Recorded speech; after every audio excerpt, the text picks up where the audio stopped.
Eliminates cough and phlegm from the lungs in one night, effective in children and adults.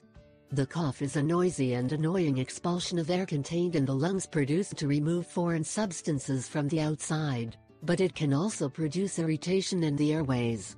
Although there are many drugs to treat it, there is nothing better than natural remedies.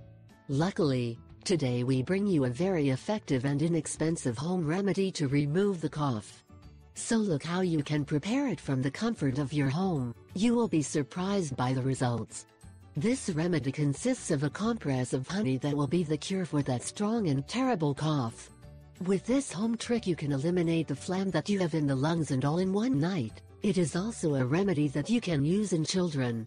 In addition, it is considered as a natural cure to treat diseases of the respiratory tract, where honey, having a high biological activity and thick consistency, helps to release mucus, thus eliminating coughing attacks.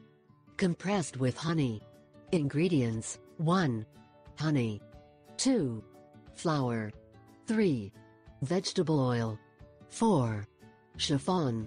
5. Napkin. 6. Medical adhesive tape. Preparation: 1. Mix the flour with a little honey. 2. Then add a little vegetable oil and continue mixing. 3. Place the mixture on a napkin and wrap it in a gauze. 4. Then, attach the compress to the chest or back, with medical tape. 5. Important, you should not place the napkin in the heart area. 6. Let the napkin run all night. 7. To achieve a greater effect, you can add a little mustard powder. It may transpire a bit but it is normal. This honey pack also acts as an anti-inflammatory. You will only feel a slight warming effect. You will see that the results are almost immediate. However, you can repeat the treatment for several days, until you feel complete relief. Now you know how this home remedy can remove or relieve cough. It is very effective and works.